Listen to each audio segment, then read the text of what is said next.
Les travaux d'amélioration peuvent-ils toujours entraîner une augmentation de loyer? Selon la loi, un bail d'habitation en cours peut inclure une clause qui détaille l'éventualité d'une augmentation de loyer suite à la réalisation par le propriétaire de travaux d'amélioration du logement.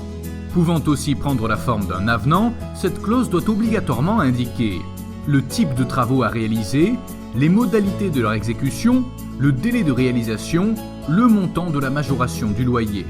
Le bailleur n'a toutefois pas le droit d'augmenter le loyer si les travaux réalisés ne sont pas qualifiés de travaux d'amélioration.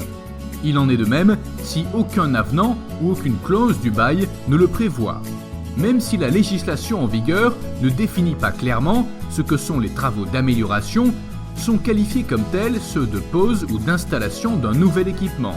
Les travaux doivent offrir des avantages d'usage de qualité supérieure que le précédent ou permettre de réduire conséquemment les frais d'entretien et d'exploitation ou permettre aux occupants des lieux ainsi qu'à leurs biens d'être plus en sécurité.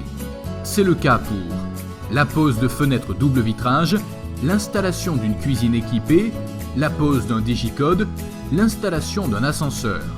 Par contre, ne sont pas considérés comme travaux d'amélioration ceux d'entretien courant ou de réparation de défauts d'entretien, quelle que soit leur envergure. Par exemple, la réfection de peinture, la pose ou le changement des revêtements muraux ou du sol, le changement d'équipement, le ravalement de façade, les travaux de menuiserie, la pose extérieure d'enduit et de peinture d'étanchéité, la réfection de l'électricité, etc. Sans un accord commun comme une convention entre le bailleur et le locataire, impossible ainsi pour le propriétaire d'augmenter le loyer en cours de bail suite à ces travaux.